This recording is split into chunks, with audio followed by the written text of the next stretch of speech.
저는 작은 시골 마을에 살고 있어요. 이곳은 공기 맑고 자연이 푸르러서 살아가는 것 자체가 소소한 행복이 되는 곳이에요. 이 마을에서 68년 동안 살아왔고, 이제는 제가 그 마을의 한 부분처럼 느껴질 정도예요. 아침마다 들리는 새소리와 저녁이면 멀리서 들려오는 개 짖는 소리는 이제는 제 하루의 일부 같아요. 이곳에서의 일상은 조용하고 단순하지만 그 안에서 찾을 수 있는 안정감은 무엇과도 바꿀 수 없는 보물 같아요. 제 하루는 보통 해가 뜨기 전에 시작돼요. 아침 5시가 조금 넘으면 알람이 없어도 자연스럽게 눈이 떠지죠. 잠에서 깨어난 저는 부지런히 몸을 움직여 하루를 시작합니다. 처음으로 하는 일은 부엌으로 가서 따뜻한 차를 끓이는 거예요. 차를 마시며 창밖을 보면 안개가 살짝 내려앉은 들판이 보이는데 그 풍경은 늘 저를 감탄하게 만들어요. 차를 다 마신 후에는 텃밭으로 향해요. 저의 작은 텃밭은 봄부터 가을까지 항상 바쁘답니다. 손수 키운 채소들을 보고 있으면 뿌듯함이 밀려오죠. 작년 가을에는 배추가 유난히 잘 자라서 마을 어르신들께도 나눠드렸는데 다들 좋아하셨답니다. 농사를 지으면서 손이 거칠어지고 허리가 아플 때도 있지만 이 일을 멈출 수는 없어요. 땅을 만지고 흙 냄새를 맡고 있으면 마음이 한없이 평화로워지거든요. 특히 아침 햇살이 텃밭을 가득 채울 때면 그 순간이 얼마나 소중한지 깨닫게 돼요. 이 마을에서의 제 삶은 그렇게 흘러갑니다. 때로는 고요함이 외로움으로 느껴질 때도 있지만 저는 이곳이 제게 주는 평안을 너무 사랑해요. 이제는 마을 사람들과도 가족처럼 가까워져서 서로 의지하며 살아가고 있어요. 어디를 가나 아는 얼굴들이 반갑게 인사해주는 이곳이야말로 제가 평생을 살아온 터전이자 집이랍니다. 이렇게 평화롭고 단순한 날들이 계속될 것 같았던 제 삶에 그런 일이 일어날 줄은 꿈에도 몰랐죠. 그저 매일같이 흙과 바람 속에서 보내는 나날이 앞으로도 이어질 거라고만 생각했어요. 어렸을 때부터 저희 부모님의 관계는 좋지 않았어요. 아버지는 술을 좋아하셨고 그것이 문제가 될 때가 많았죠. 거의 매일같이 술을 마시고 들어오시면 어머니와 싸우는 일이 반복됐어요. 큰 소리로 다투는 소리가 집안을 가득 채우고 때로는 물건이 부서지는 소리도 들렸습니다. 그럴 때마다 저는 어린 마음에 무서워서 방문을 닫고 이불 속에 숨었어요. 그 이불 안에서 두 귀를 막고 눈물을 흘리며 싸움이 끝나기만을 기다리곤 했죠. 어머니는 참으시는 날이 많았어요. 아버지의 화풀이가 시작되면 어머니는 조용히 고개를 숙이고 아무 말도 하지 않으셨죠. 하지만 그런 어머니도 한계가 있을 때가 있었어요. 어머니가 큰 소리로 울면서 억울함을 쏟아내실 때면 저는 방문을 열고 달려가고 싶었지만 그럴 용기가 없었어요. 어머니를 위해 뭔가 해야 한다는 생각이 들면서도 그저 가만히 있는 제 자신이 너무 작게 느껴졌어요. 밤이 되면 어머니는 부엌에서 혼자 울곤 하셨어요.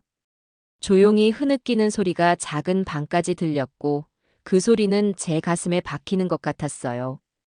그럴 때면 저는 눈을 꼭 감고 어머니가 울음을 멈추시길 기도했어요. 어머니의 울음소리가 그치면 안도하면서도 다시 아버지가 돌아오실까 두려워 잠들지 못했죠. 동네 사람들의 시선도 저를 힘들게 했어요. 아버지가 술을 마시고 길거리에 누워 계신 날도 있었고, 그런 날이면 동네 어른들이 그 이야기를 수군거리곤 했어요.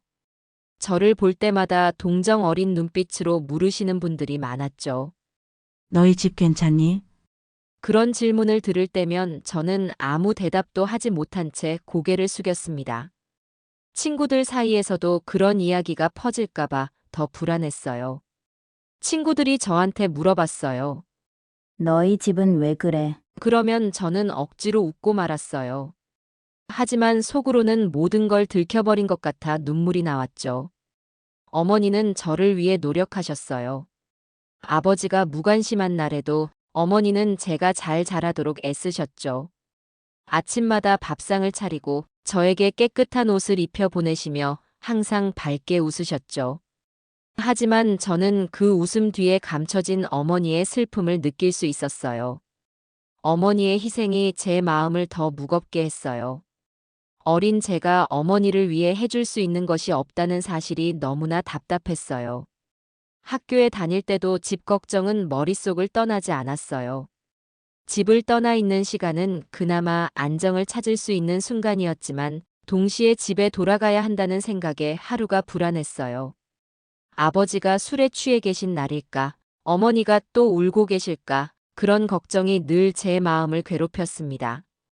특히 명절이나 특별한 날이 되면 가족 간의 싸움은 더 심해졌어요. 친척들이 집에 오시거나 어딘가로 외출해야 할 때면 어머니와 아버지의 갈등은 더 커졌죠. 저는 집안을 정리하며 바쁘게 움직이는 어머니의 모습을 보며 슬펐어요. 가족들이 다 같이 웃으며 시간을 보내는 날은 저희 집에는 없었거든요. 모든 게 어색하고 부자연스러워 보였어요. 어머니는 저를 붙들고 종종 말씀하셨어요. 넌 괜찮아야 해. 이 집안의 일은 너가 짊어질 필요 없어. 그냥 너의 삶을 살아야 해. 하지만 저는 어머니가 그런 말씀을 하실 때마다 마음이 아팠어요. 어머니의 고통을 바라보며 어떻게 제 삶을 신경 쓰겠어요? 어머니를 위해 뭔가를 해야 한다는 책임감이 제게는 늘 무겁게 남아 있었습니다. 결국 시간이 지나며 저는 그 책임감과 죄책감 속에서 자라났어요. 어머니의 울음소리와 아버지의 고함소리는 저에게 깊은 상처로 남아 있었죠. 그 상처는 단순히 어린 시절의 아픔으로 끝나지 않았고 제 삶 전반의 어두운 그림자로 남아 있었습니다. 그리고 그 그림자는 제가 아무리 멀리 달아나려 해도 저를 따라다녔죠. 어머니는 언제나 제가 더 나은 삶을 살기를 바라셨지만 저는 늘 어머니 곁을 떠나기가 두려웠어요. 어머니를 홀로 두고 떠나는 것이 옳은 일인지 알 수 없었고 그 생각은 제 선택을 어렵게 만들었어요. 어머니가 그토록 고통을 견디며 지키려고 했던 가족이 결국 어떤 모습이어야 하는지 고민하며 성장했죠. 그 시절은 제게 지울 수 없는 상처를 남겼습니다.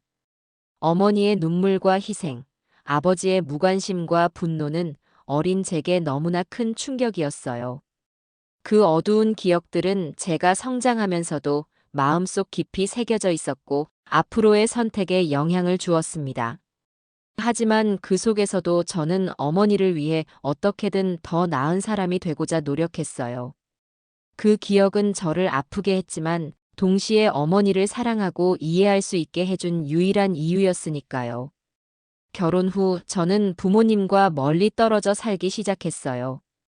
그것은 단순히 지리적인 거리뿐만 아니라 감정적인 거리도 포함되어 있었죠. 처음에는 새로운 가족을 꾸리고 저만의 삶을 시작하게 된 것에 설레었지만 마음 한편에는 부모님에 대한 걱정이 자리 잡고 있었습니다. 결혼 초반에는 주말마다 부모님 댁을 찾아뵈려고 노력했어요. 특히 어머니가 혼자 힘든 일을 하고 계실 거라는 생각에 발길이 더 자주 향했죠. 하지만 집에 도착할 때마다 들리는 싸움 소리는 저를 멀어지게 만들었어요. 현관문을 열기도 전에 들리는 고함 소리와 어머니의 울음소리는 여전히 변함이 없었거든요. 아버지는 여전히 술을 마시고 어머니를 몰아세우셨고 어머니는 그런 아버지의 화를 참아내려 하면서도 눈물을 흘리셨죠.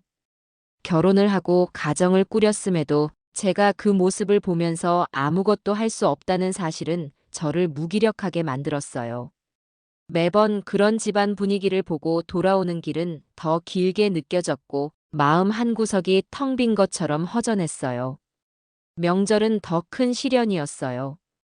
가족끼리 한데 모여 즐거운 시간을 보내야 할 날이었지만 저희 가족에게는 늘 싸움의 시작이 되는 날이었죠. 설날이나 추석이 되면 어머니는 그날도 새벽부터 음식 준비를 하시며 분주히 움직이셨고 아버지는 어김없이 술을 드셨어요. 손님들 앞에서 아무 일 없는 척하는 것도 잠시.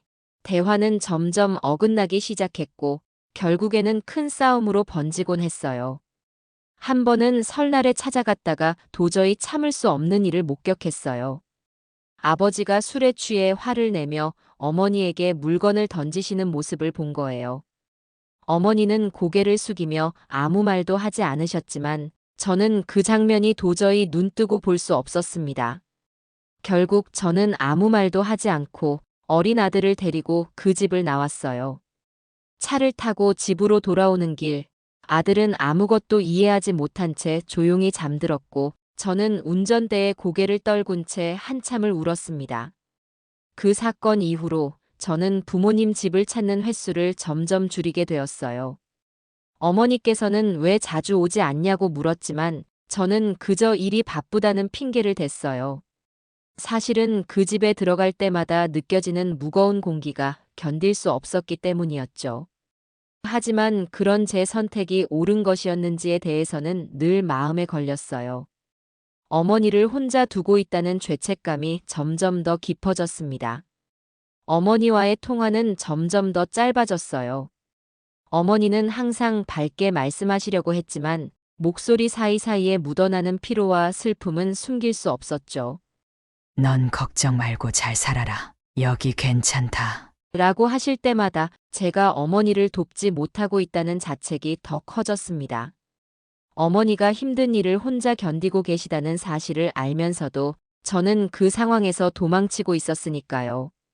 시간이 지나면서 어머니와의 대화는 점점 더 적어졌고 방문 횟수도 명절로 한정되었어요. 그마저도 부모님의 싸움을 지켜보는 시간이 될 때가 많았죠. 저는 더 이상 그 환경을 감당할 수 없었고 그럴수록 어머니와 멀어진다는 느낌은 더 강해졌습니다. 마음속에서는 어머니를 이해하려고 애쓰면서도 제 한계에 부딪힌 것 같아 괴로웠어요. 제가 부모님 집을 떠날 때마다 어머니는 항상 현관문까지 나와서 손을 흔드셨어요. 조심히 가라. 그 말씀 속에는 무언가 전하지 못한 마음이 담겨 있었던 것 같아요. 하지만 저는 어머니의 마음을 받아들이기엔 제 자신이 너무 부족하다고 느꼈습니다. 그저 어머니가 그 집 안에서 살아가는 고통을 견디시는 동안 저는 멀리 떨어져 있는 것이 더 편하다고 스스로를 속였던 거죠. 저는 가끔 혼자 있을 때 어머니의 모습을 떠올리곤 했어요. 혼자 부엌에서 음식 준비를 하시던 모습, 손끝이 거칠어질 만큼 집안일에 지치신 모습이 눈에 선했습니다. 하지만 그러면서도 어머니께 돌아가지 못하는 저 자신이 너무나 초라하게 느껴졌어요. 어머니께는 제가 도움이 되지 못한다는 사실이 부끄러웠죠. 결혼 이후 저는 부모님과의 관계에서 조금씩 거리를 두었지만 그 거리는 늘 저를 따라다녔어요. 어머니를 위해 더 나은 삶을 살겠다고 다짐했지만 그 다짐은 제 안에서 늘 어머니를 향한 죄책감과 아픔으로 뒤섞였습니다. 어머니와 멀어지려 애쓸수록 마음은 더 무거워졌고 저는 그 거리 속에서 혼자 괴로워하며 시간을 보냈어요. 이렇게 부모님과 멀어지게 된 선택이 옳았는지에 대한 의문은 지금도 제 마음속에 남아 있습니다. 저는 어머니를 이해하고 어머니를 위해 무엇이든 하고 싶었지만 그 모든 마음은 그때의 현실에서 벗어나지 못한 채 시간이 흘렀죠. 결국 그 거리는 제가 어머니를 위해 더 나은 선택을 하지 못했다는 아픔으로 남아 오늘날까지 저를 짓누르고 있습니다. 제가 40살이 되던 해 삶의 방향이 완전히 바뀌는 충격적인 전화를 받았어요. 봄비가 부슬부슬 내리던 오후였죠. 창문 너머로 빗물이 떨어지는 소리를 들으며 차를 마시고 있을 때 전화벨이 울렸어요.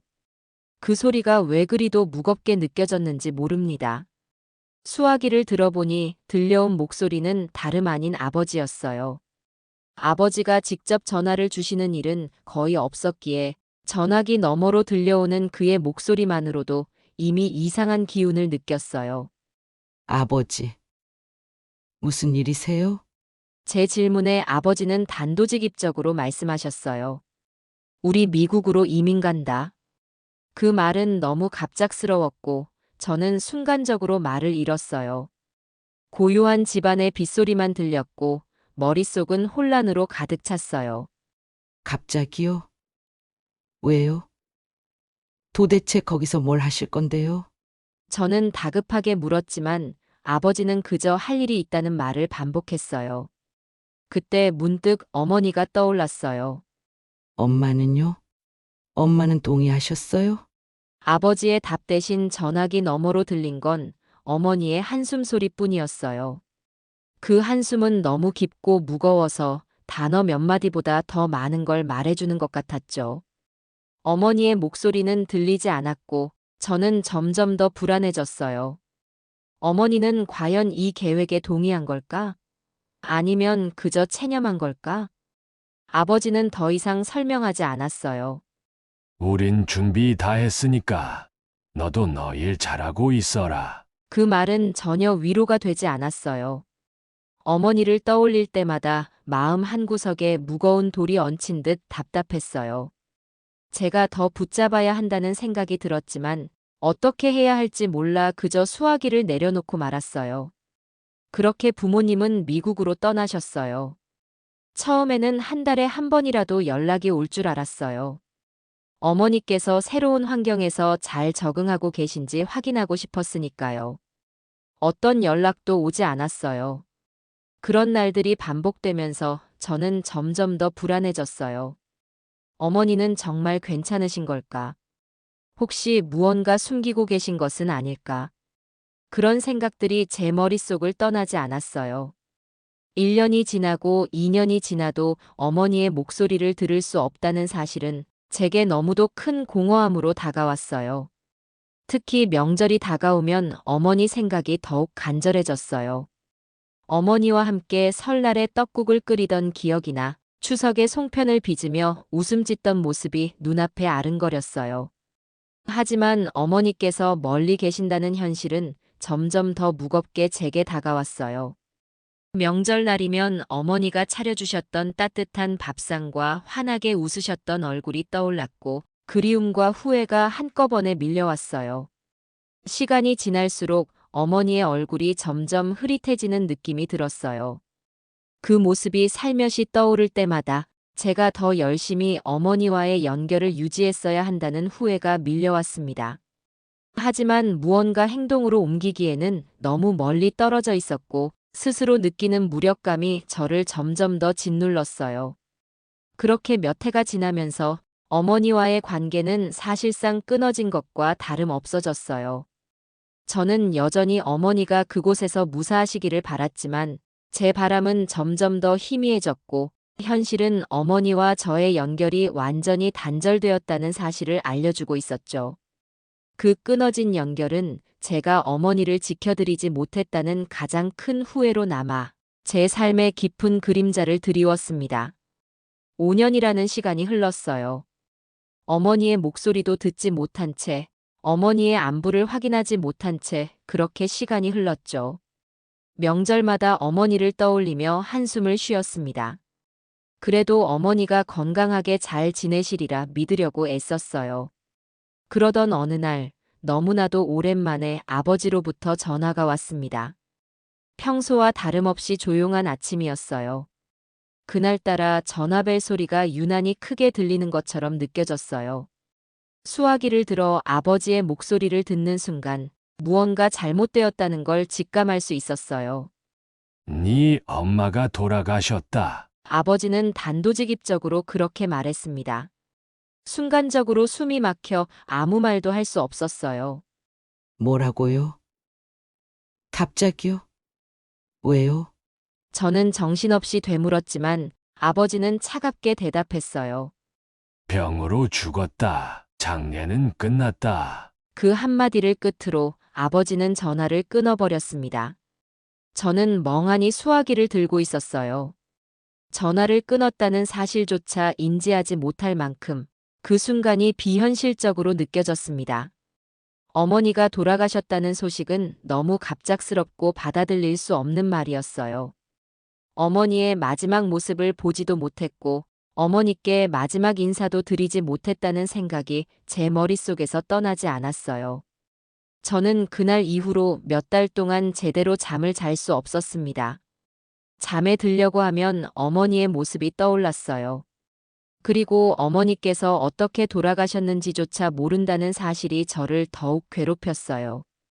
장례는 언제 치러졌는지, 어머니의 마지막 순간이 어땠는지 아무것도 알 수 없었어요. 시간이 지나도 마음속 공허함은 조금도 채워지지 않았습니다. 어머니께서 혼자 힘든 시간을 보내셨을 것이라는 죄책감이 저를 더욱 무겁게 짓눌렀어요. 어머니의 마지막을 함께하지 못했다는 사실은 저에게 너무나 큰 상처로 남았어요. 어머니의 마지막 순간에 제가 그곳에 있었다면 어머니께서 조금은 위로를 받으셨을지도 모른다는 생각이 떠나지 않았어요. 하지만 지금 와서 그런 가정을 해보는 건 아무런 의미도 없다는 걸 알면서도 저는 매일같이 그런 생각에 사로잡혔어요.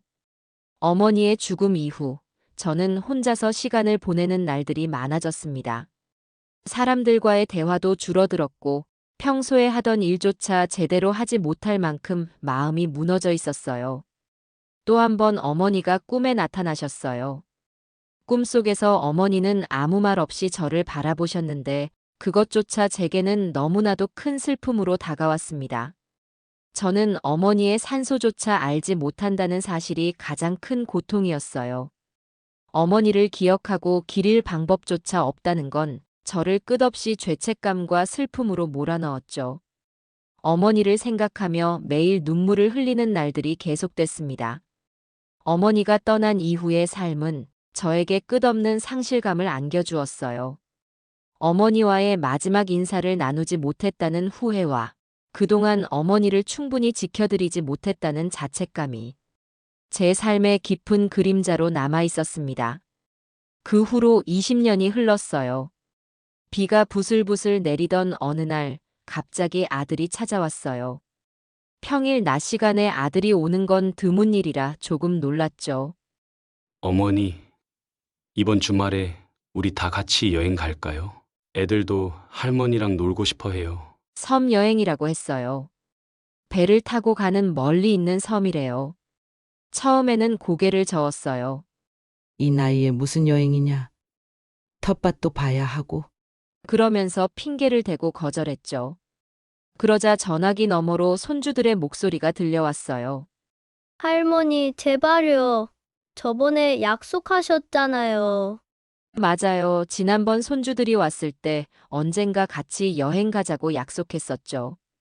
그땐 그저 애들 달래느라 한 말이었는데 할머니가 오시면 제가 조개도 잡아드릴게요. 큰 손주의 목소리가 들려왔어요. 저는 불가사리 찾아드릴게요. 작은 손주도 신이 나서 외치는 게 들렸어요. 결국 저는 웃음을 터뜨리고 말았죠. 알았다. 알았어. 할머니가 갈게. 아들은 이미 펜션까지 예약해 놓았다며 들떠 있었어요. 바다가 보이는 예쁜 펜션이에요. 어머니 꼭 좋아하실 거예요. 그날 저녁 옷장을 열어보니 여행 갈 만한 옷이 마땅치 않았어요.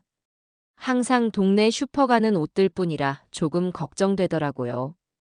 결국 장롱 깊숙이 넣어둔 오래된 꽃무늬 원피스를 꺼냈어요. 10년도 더 된 옷이지만 그래도 제일 나은 것 같았거든요. 이웃집 김 할머니께 텃밭 물 주는 걸 부탁드렸어요. 그리고 약수터에도 들러 물 한 모금을 마셨죠. 묘하게 가슴이 설렜어요. 마치 오래전 20살의 남편과 첫 여행을 떠나던 그때처럼요. 아들이 차를 몰고 왔어요. 손주들은 뒷자리에서 깡총깡총 뛰며 절 반겼죠. 며느리는 도시락을 준비해 왔더라고요. 어머니 좋아하시는 꼬막 무침도 넣었어요. 차 안에서 손주들은 계속 제잘거렸어요. 할머니, 저 엄마랑 수영복도 샀다고요. 저는 조개 주워서 목걸이 만들 거예요. 그 천진한 목소리를 들으며 저도 모르게 미소가 지어졌어요. 차창 밖으로 지나가는 풍경이 점점 낯설어졌어요.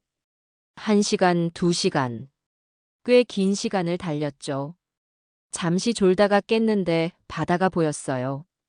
푸른 바다와 하늘이 맞닿아 있는 모습이 그렇게 아름다울 수가 없었어요. 어머니, 저기 보이는 게 우리가 갈 섬이에요. 아들이 가리키는 곳에 작은 섬이 보였어요. 바다 위에 떠 있는 보석 같았죠. 배를 타고 섬으로 가는 길, 갈매기들이 우리를 반겼어요. 짭조름한 바닷바람이 얼굴을 스쳤죠. 그때는 정말 몰랐어요. 이 평화로운 여행이 제 인생을 완전히 뒤바꿔 놓을 거라는 걸. 그저 손주들과 함께하는 즐거운 추억이 될 거라고만 생각했죠. 하지만 운명이란 건 참 이상한 거예요. 우리가 타고 온 배가 섬에 도착하던 그 순간, 제 인생의 가장 큰 비밀이 밝혀지려 하고 있었다는 걸 아무도 몰랐어요.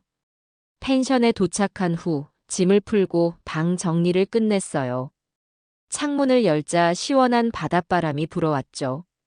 손주들은 벌써 수영복으로 갈아입고 해변으로 달려가고 싶어 했지만 먼저 점심을 먹기로 했어요.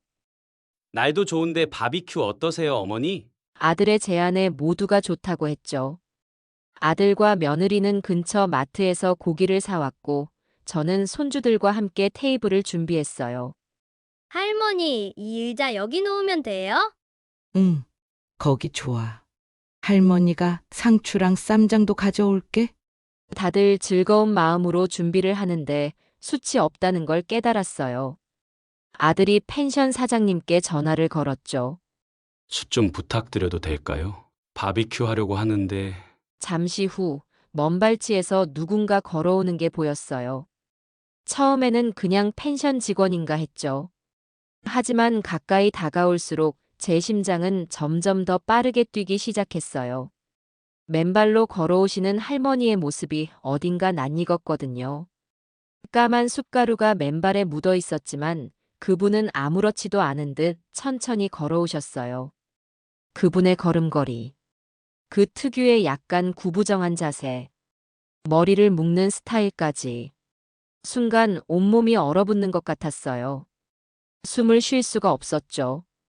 그분은 20년 전에 돌아가셨다던 제 어머니였으니까요. 눈을 세게 감았다가 다시 떴어요. 혹시 제가 잘못 본 건가 싶어서요. 하지만 그게 아니었어요. 분명 어머니가 맞았어요. 주름이 깊게 패인 얼굴이었지만 그 눈매만큼은 제가 그리워하던 바로 그 모습이었어요. 어릴 적 저를 바라보시던 그 따뜻한 눈빛.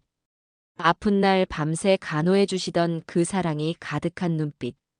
결혼식 날 눈물을 글썽이며 절 안아주시던 그때의 눈빛. 그 모든 기억이 한순간에 밀려왔어요. 어머니, 떨리는 목소리로 겨우 말을 꺼냈어요. 하지만 어머니는 제게 아무런 반응도 보이지 않으셨어요. 그저 숯을 내려놓으시곤 돌아서려 하셨죠. 저도 모르게 어머니의 손을 잡았어요. 거칠고 주름진 그 손이 너무나도 차가웠어요. 저예요. 제가 엄마 딸이에요. 하지만 어머니는 의아한 표정으로 절 바라보실 뿐이었어요. 죄송하지만 누구신지 모르겠네요. 그 말이 가슴을 파고들었어요. 어떻게 이럴 수가 있죠? 20년 동안 돌아가셨다고 믿었던 어머니가 여기 계시다니. 그것도 저를 알아보지 못하시다니. 손주들이 놀라서 제 곁으로 달려왔어요. 할머니, 왜 그러세요? 얼굴이 하얗게 변하셨어요. 며느리도 제 어깨를 붙잡았죠. 어머니, 괜찮으세요? 하지만 전 아무 말도 할 수 없었어요. 그저 멀어져가는 어머니의 뒷모습을 바라볼 수밖에 없었죠. 맨발로 걸어가시는 그 모습이 마치 제 가슴을 베어가는 것 같았어요. 아들이 제 옆으로 다가와 무슨 일이냐고 물었지만 저는 대답할 수가 없었어요. 그저 눈물만 흘렀죠. 20년. 그 긴 시간 동안 어머니를 그리워하며 살았는데 이렇게 만나게 될 줄은 몰랐어요. 바비큐를 위해 준비해둔 테이블과 의자들이 갑자기 흐릿하게 보였어요. 시원하게 불어오던 바닷바람도 이제는 차갑게만 느껴졌죠. 손주들의 걱정스러운 목소리가 멀리서 들리는 것 같았어요.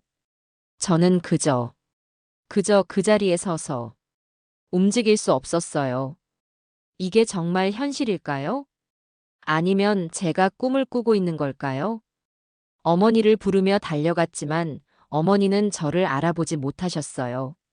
맨발로 숯을 나르던 그분이 분명 어머니였는데 저를 바라보며 아무런 반응도 보이지 않으셨어요. 누구신지 모르겠네요. 그 말이 제 가슴을 송곳처럼 찌르는 것 같았어요. 눈앞에 계신 분이 분명 어머니라는 걸 알고 있었지만 그분의 눈빛에서는 저를 알아보려는 기색조차 찾을 수 없었죠. 이 상황이 믿기지 않았어요. 엄마. 저예요. 엄마 딸이에요. 떨리는 목소리로 외쳤지만 어머니는 고개를 갸웃거리며 어딘가 낯선 사람을 대하듯 경계의 시선을 보냈어요.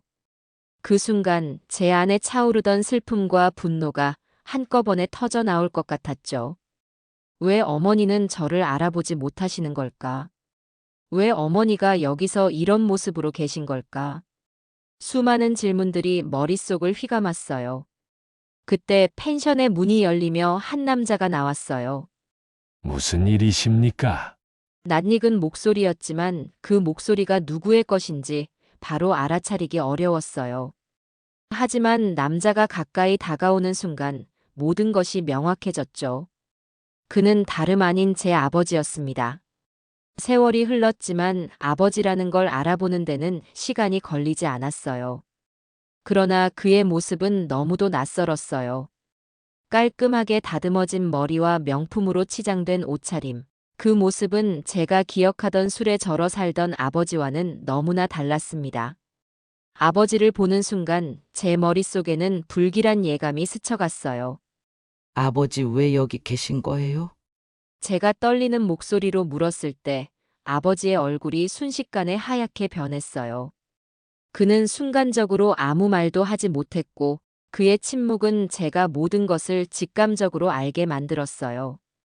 이 모든 상황이 계획된 거였다는 걸요. 아버지의 표정을 통해 저는 진실을 느낄 수 있었어요.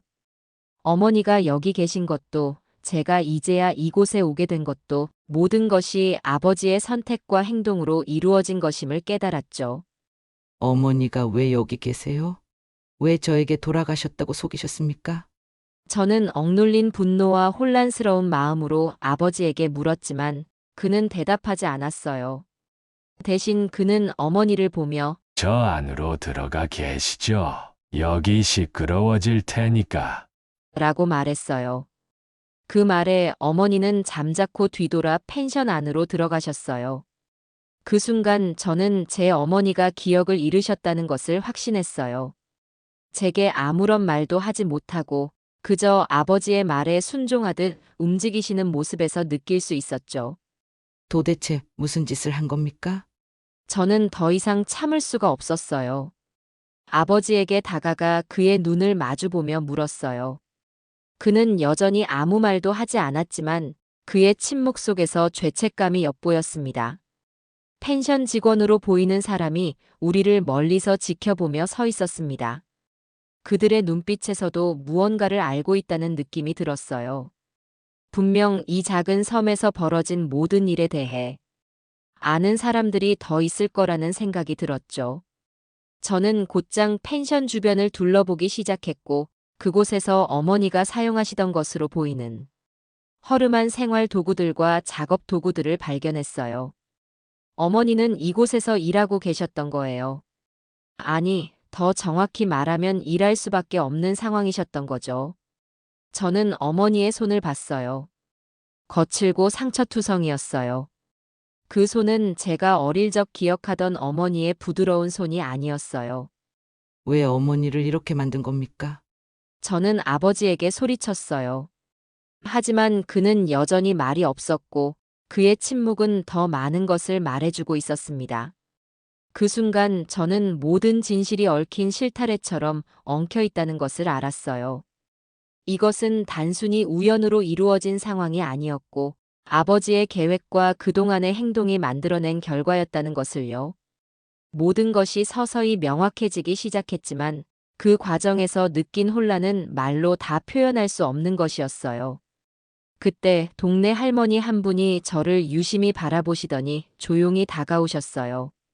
그쪽, 여기 처음 와본 거지? 저기 펜션에서 나온 사람 아니요? 낯선 질문에 놀란 저는 고개를 끄덕이며 어머니에 대해 물어봤어요. 그러자 할머니는 깊은 한숨을 쉬시더니 작게 속삭이듯 말씀하기 시작했어요.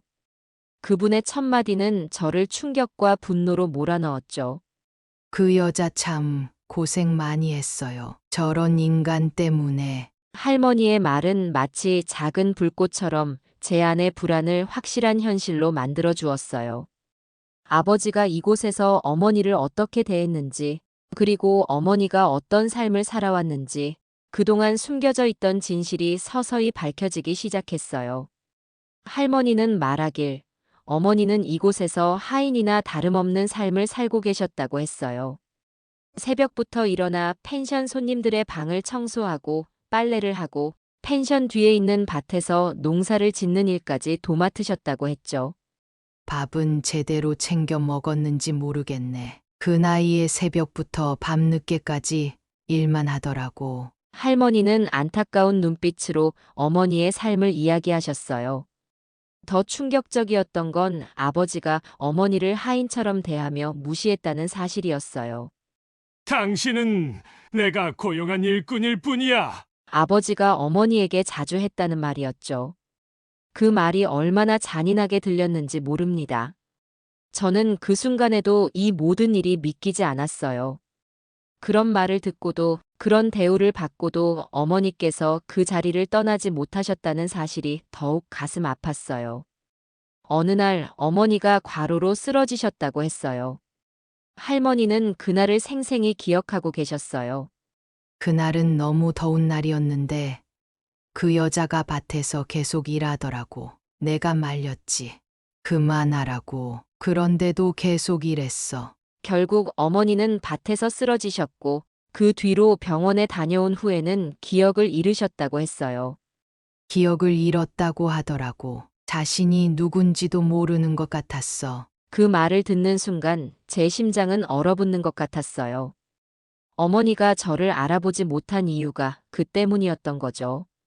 어머니는 본인의 딸이 누구인지조차 기억하지 못하는 상황이 되신 거였어요. 기억을 잃은 이후에도 어머니의 삶은 달라지지 않았다고 했어요. 오히려 아버지는 그것을 이용해 어머니를 더 심하게 부리셨다고 했죠. 기억을 잃은 그 여자를 자기 말 한마디로 움직이게 했으니까 아무런 반항도 없고 그냥 시키는 대로 했어. 할머니의 말을 듣는 동안 저는 분노와 슬픔으로 몸이 떨렸어요. 할머니는 한숨을 쉬며 마지막으로 이렇게 말씀하셨어요. 너무 안타까워서 내가 몇 번 말리려고 했는데 그 남자가 너무 단호했어. 저 여자가 여기서 나가면 안 된다고. 어쩔 수 없었지. 그 말을 들으며 저는 더 이상 이 모든 상황을 참을 수 없었어요. 아버지가 저질렀던 짓들을 생각하니 숨이 막힐 것 같았고 어머니께서 얼마나 고통스러운 시간을 보내셨을지 상상조차 할 수 없었죠. 펜션으로 돌아가는 길에 저는 어머니가 이곳에서 보냈을 날들에 대해 머릿속으로 그려볼 수밖에 없었어요. 새벽부터 밤늦게까지 쉬지 못하고 일만 하셨을 어머니의 모습이 떠올랐고 그런 어머니를 홀대하며 모른 척한 아버지의 모습이 떠올랐습니다. 어머니께서 기억을 잃고도 계속해서 일해야 했던 그 시간들, 그리고 그동안 제가 어머니를 만나지 못한 이유가 아버지의 이기적인 계획 때문이었다는 사실이 저를 완전히 무너뜨렸어요. 어머니의 고통을 지켜보지도 그 고통을 나눠주지도 못했다는 사실이 저를 더 괴롭게 만들었죠. 펜션에 도착해 어머니를 다시 만났을 때 그분의 눈에는 여전히 저를 알아보지 못하는 낯설미 가득했어요. 그런 어머니를 보며 저는 그동안 어머니께서 얼마나 외롭고 힘든 시간을 보내셨는지 더 뼈저리게 느낄 수밖에 없었어요. 저는 결심했어요. 이 모든 상황을 바로 잡아야 한다고. 어머니를 더 이상 그 고통 속에 두지 않겠다고. 저는 더 이상 참을 수가 없었어요. 할머니께 들은 이야기가 머릿속에서 떠나지 않았고 눈앞에서 침묵으로 일관하는 아버지의 모습이 저를 폭발 직전으로 몰아갔습니다. 숨을 깊게 들이마셨지만 가슴속에 쌓인 분노와 슬픔은 더 이상 억누를 수 없었어요. 아버지, 어떻게 이럴 수가 있어요? 제 목소리는 떨리고 있었지만 말은 단호하게 나왔어요. 어머니를 죽었다고 속이고 이렇게 노예처럼 부리다니. 도대체 양심이 있으신 거예요? 아버지는 여전히 고개를 들지 않았어요. 그의 침묵이 더 큰 분노를 불러일으켰어요. 저는 한 걸음 더 다가가 그의 얼굴을 똑바로 보며 외쳤습니다. 왜 그러셨어요? 어머니께서 무슨 잘못을 하셨길래 이런 대우를 받아야 했나요? 왜 어머니를 그렇게까지 괴롭히셨냐고요? 그 순간 아버지는 처음으로 고개를 숙이셨어요. 하지만 그것은 진심 어린 사과의 몸짓이 아니었어요. 그의 태도에서 후회나 반성보다는 무언가 숨기고 있다는 느낌이 들었어요. 네 어미가, 그는 낮고 가라앉은 목소리로 말을 이어갔어요. 네 어미가 이혼한다고 해서 이렇게라도 했어. 그 말을 듣는 순간 저는 더 이상 감정을 억누를 수가 없었어요. 이혼이라는 단어가 내뱉어졌을 때 그 말 속에는 아버지의 자격지심과 오만이 가득 담겨 있었습니다.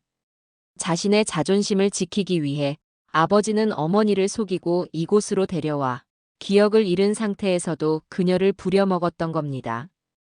그 모든 진실이 너무나 분명하게 드러나고 있었죠. 그래서 이렇게라도 했다고요? 그래서 어머니를 죽은 사람으로 만들고 노예처럼 부린 게 당연하다는 말씀이세요?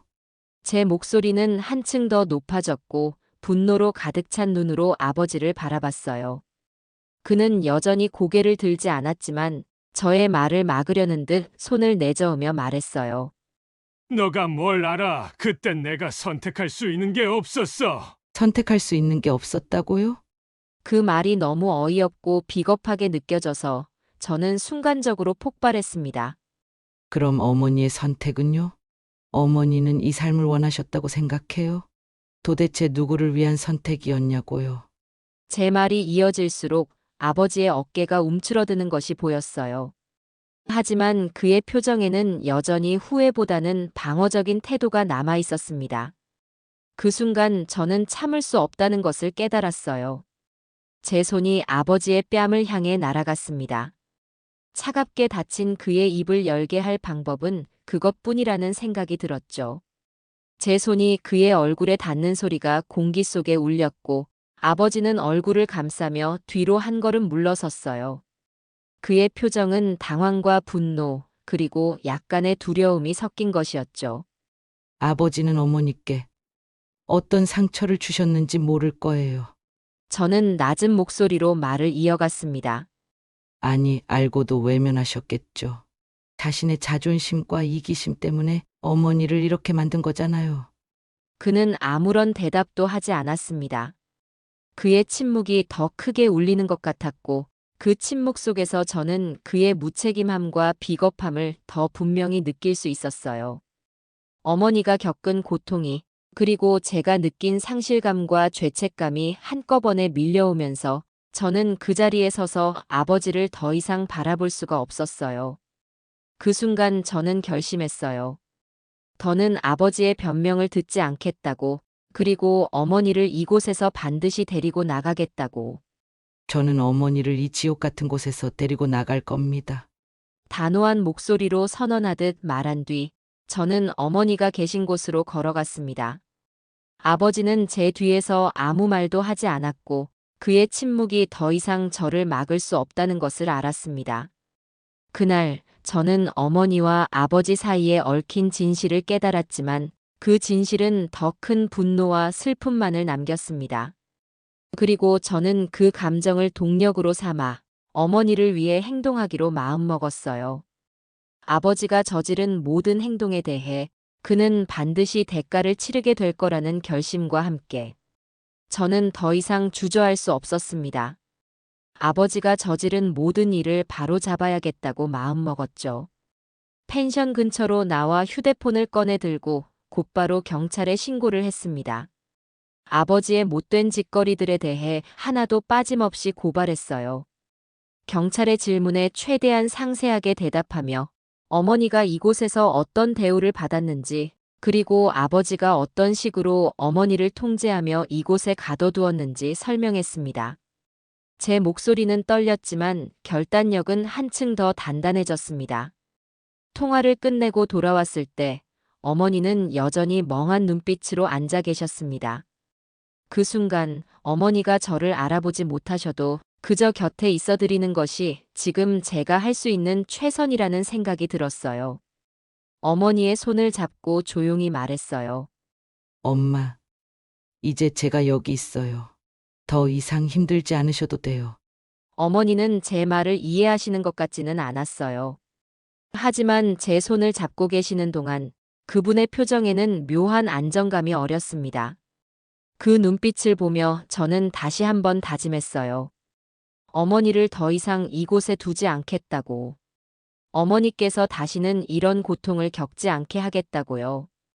조금 뒤 경찰차가 도착했습니다. 경찰은 펜션 내부를 조사하며 상황을 정리하기 시작했어요. 아버지는 경찰에게 끌려가며 저를 향해 처음으로 격분한 목소리로 외쳤습니다. 너가 뭔데 이러는 거냐? 가족 일이잖아. 이건 너가 나설 일이 아니야. 그 말을 듣는 순간 저는 단호히 대답했습니다. 아버지가 저지른 짓은 가족 일이 아니라 범죄입니다. 경찰이 아버지를 체포하는 동안 저는 어머니 곁에서 한시도 떠나지 않았습니다. 아버지가 경찰에 끌려가는 모습을 어머니께서 이해하셨는지는 모르겠지만 어머니의 손을 잡고 있는 동안 저는 그 어느 때보다도 책임감을 강하게 느꼈어요. 이제는 제가 어머니를 지켜야 한다는 생각뿐이었죠. 그때 제 아들이 다가와 어머니 앞에 무릎을 꿇고 작은 손으로 할머니의 손을 잡았습니다. 그는 울먹이며 말했어요. 할머니, 이제 우리가 모시고 살게요. 할머니 힘든 일 안 하셔도 돼요. 이제 우리랑 같이 행복하게 살아요. 어머니는 여전히 무슨 말을 들으시는지 모른다는 표정으로 아들을 바라보셨지만 그 순간 어머니의 눈가에 작게 미소가 번졌습니다. 아들의 말이 어떤 방식으로든 어머니의 마음에 닿았다는 것을 느낄 수 있었어요. 그 미소는 제가 몇 년 동안 보지 못했던 어머니의 고요하고 따뜻한 모습이었습니다. 경찰은 펜션 직원들과 주변 이웃들에게도 상황을 조사하며 아버지가 그동안 저지른 일들에 대한 증언을 모았습니다. 아버지가 얼마나 무자비하게 어머니를 대했는지, 그리고 이웃들이 그 상황을 얼마나 안타까워했는지에 대한 이야기들이 속속들이 나왔어요. 그 과정에서 저는 다시 한번 아버지의 행동에 치가 떨렸습니다. 하지만 동시에 이제 어머니가 더 이상 그 지옥 같은 환경에 머물지 않아도 된다는 안도감도 느꼈어요.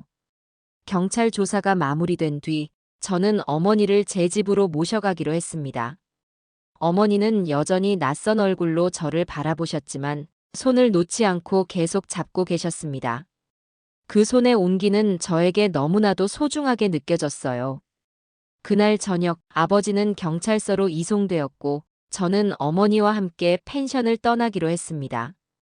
어머니를 차에 태우고 돌아오는 길, 제 아들은 어머니의 손을 꼭 잡고 조용히 울고 있었어요. 저는 그 모습을 보며 결심했어요. 어머니께서 앞으로는 따뜻하고 편안한 삶을 사시도록 제가 모든 것을 바치겠다고요.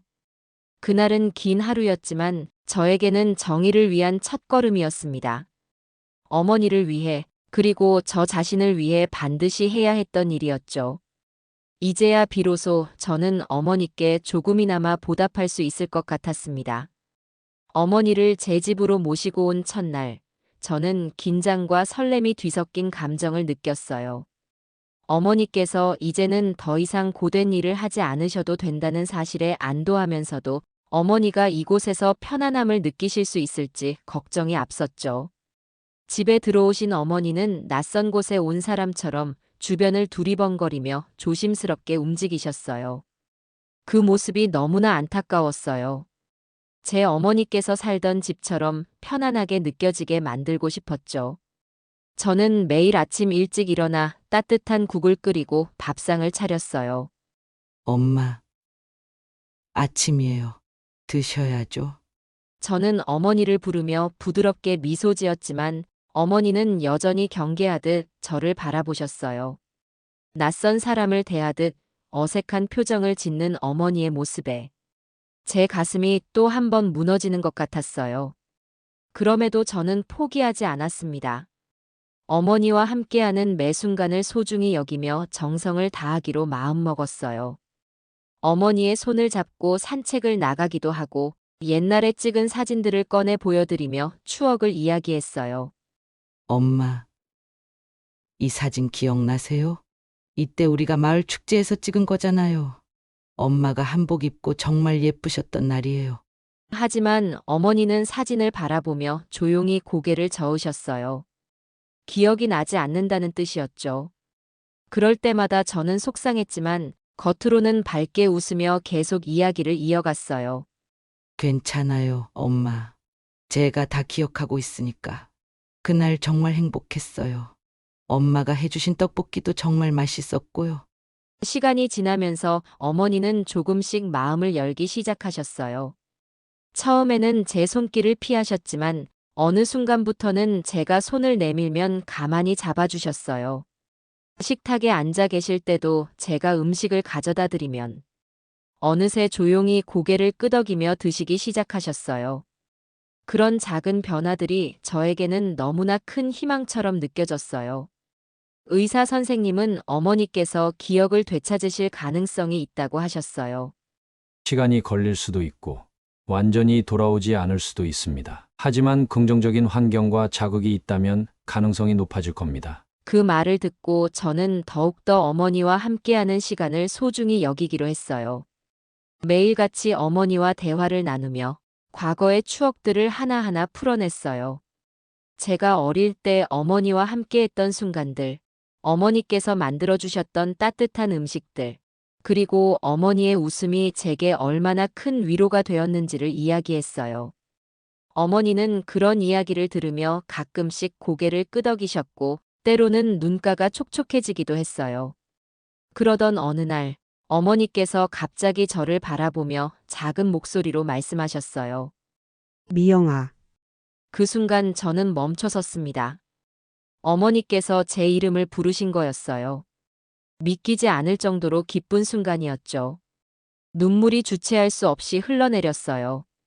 엄마, 제 이름 기억나세요?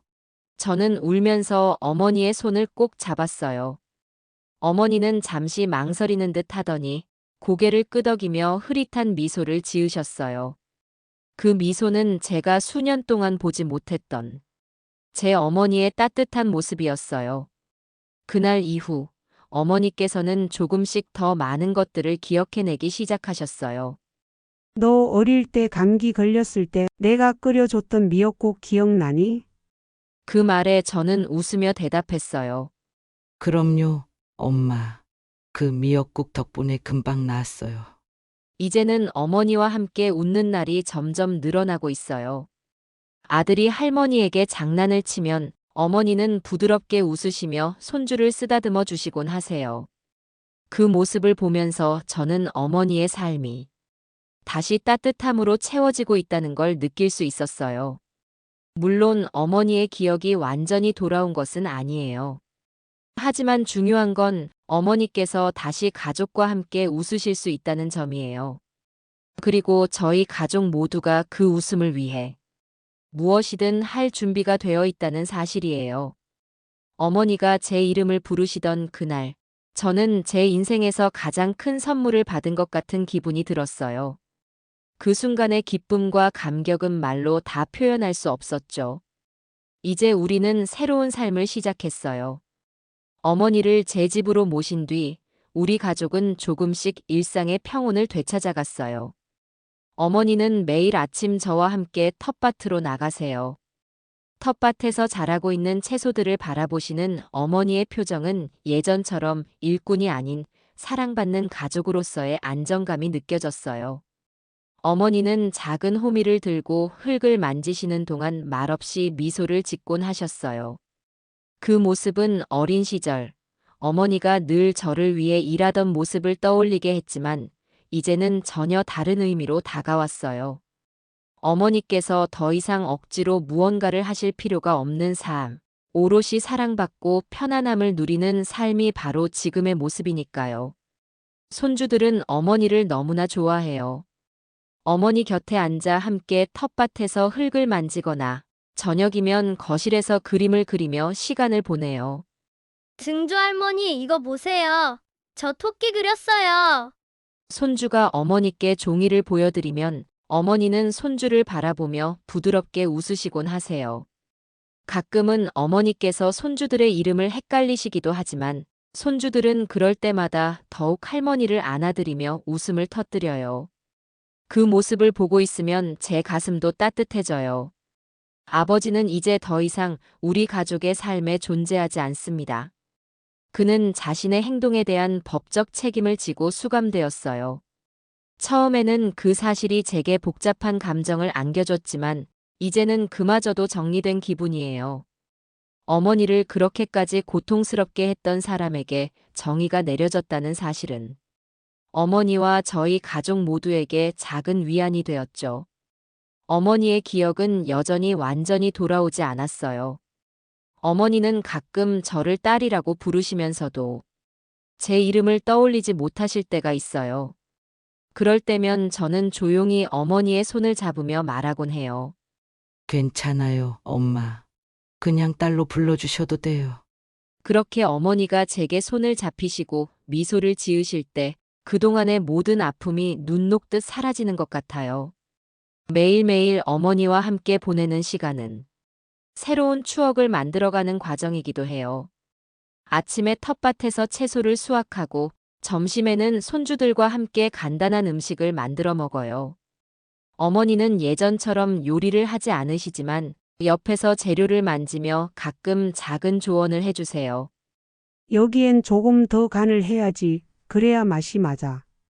그럴 때마다 저는 어머니의 말을 따라 음식을 만들고 함께 웃으며 식탁에 앉아요. 어머니께서는 여전히 과거를 완전히 기억하시지는 못하지만 가끔 저와 함께 찍은 옛날 사진을 보시며 이때 참 좋았지. 라고 말씀하실 때가 있어요. 그럴 때마다 저는 어머니께 추억을 더 들려드리며 그날의 이야기를 풀어놓아요. 어머니는 그 이야기를 들으시며 조용히 고개를 끄덕이세요. 그런 순간들은 저에게 또 다른 행복으로 다가옵니다. 우리 가족은 이제야 진정한 행복을 찾아가고 있어요. 어머니는 더 이상 고된 노동에 시달리지 않으시고 사랑하는 가족들과 함께 평화로운 시간을 보내고 계세요. 손주들은 어머니 곁에서 웃음을 잃지 않고 저 역시 어머니를 돌보며 매일 새로운 희망을 품고 있어요. 예전에는 어머니의 삶이 상처와 고통으로 점철되어 있었다면 지금은 그 상처가 조금씩 치유되고 있는 시간이 되어가고 있어요. 우리 가족 모두가 어머니께서 편안함과 행복을 느끼실 수 있도록 매 순간을 함께하고 있습니다. 저는 이제 더 이상 슬프지 않아요. 어머니와 함께하는 이 순간들이 얼마나 소중한지 아니까요. 어머니의 손끝에서 느껴지는 온기는 겨울 끝자락에 피어나는 첫 꽃봉오리처럼 부드럽고 따뜻해요. 어머니의 미소는 저무는 해가 붉게 물들인 하늘처럼 마음을 물들여요. 손주들과 함께 웃으실 때마다 그 웃음은 마치 봄바람처럼 집 안을 가득 채우고 그 바람 속에서 우리는 사랑이라는 이름의 나무를 키워가고 있어요. 어머니와의 하루하루는 낡은 사진첩에 새로운 추억을 채워 넣는 것처럼 소중하고 귀해요. 어머니의 눈빛은 오래된 별빛처럼 고요하지만 여전히 빛을 잃지 않았어요. 그 빛이 우리 삶을 비추어 줄 때 아픔은 서서히 옅어지고 희망이 새로이 피어나요. 어머니의 한 걸음 한 걸음은 마치 잔잔한 호수에 퍼지는 물결 같아 우리의 마음속에 사랑이라는 울림을 남겨요. 시간이 흐를수록 그 물결은 더 깊이 스며들어 우리 모두의 삶을 풍요롭게 만들죠. 어머니의 손길은 바람결에 스치는 나뭇잎처럼 가볍지만 그 속엔 세월이 담긴 깊은 이야기가 깃들어 있어요. 그렇게 어머니와 함께하는 우리의 삶은 다시 시작된 계절처럼 아름답게 흘러가고 있습니다.